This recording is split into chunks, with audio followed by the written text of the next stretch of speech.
Nowadays, it's very easy to find new trading content again and again on YouTube, TikTok, or any other platform. In my last video, I already mentioned that you don't need to watch another one just to find a new strategy. For example, I even said something like, don't watch another video for today, you don't need it. But today, I want to go a bit deeper into why consuming too much content can actually block or slow down your progression both as a trader and as a person. Because by constantly watching and searching for new content, you create the illusion of progress. And I'm sure if you think a bit about that, you know what I'm talking about. It feels like you're working, you even imagine yourself doing it, and your brain rewards you with dopamine, making you feel like that's enough.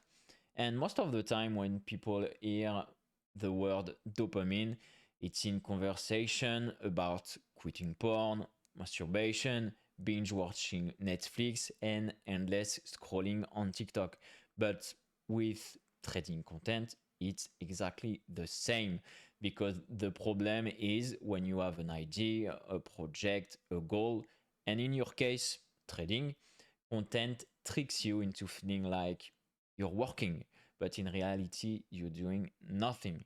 And the real danger in trading is that content actually lets you avoid the emotion you should be facing by actually trading yourself, analyzing the market with the knowledge you already have: stress, impatience, fear, the fear of being wrong. I was obsessed with that. I was obsessed, I remember, of being right 100% of the time. I had this fear of failure, for example, in my case. And on top of that, you can become addicted to consuming new content because, like I said, of dopamine, just like the average guy scrolling randomly on TikTok. And because of that, you stay as a spectator of your own progress. Instead of taking action, going on your chart, backtesting, and trying to become the actor of your trading journey and of your life also. So now, how should you use content? I'm not saying you should never watch trading videos, stream, or read material ever again. You actually need it, especially at the beginning when you trying to learn trading.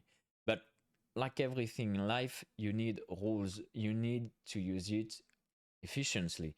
Set a limit, for example. Some people follow the 80% rules, stay disciplined 80% of the time and allow 20% flexibility. Professional poker player, I like this example because they're very close to traders in mindset, often follow a ratio like 90% practice, 10% review, coaching, or consuming content. So my advice is 1 or 2 videos per day, max 1 hour. Use it for inspiration or motivation, not to find, once again, a miracle strategy. And please take notes at the end of the day. Write down what you learned, how you felt, and what you thought of the content. For example, that's how you make it productive. Not just by disconnecting your brain and watching it, listening it just like that to avoid doing nothing. So to conclude, content must be a tool. It's supposed to guide you, not to hold you back. So use it wisely and see you soon, mate. You don't need to watch another video again today. Close YouTube and good luck with your trade if you're trading today. See you.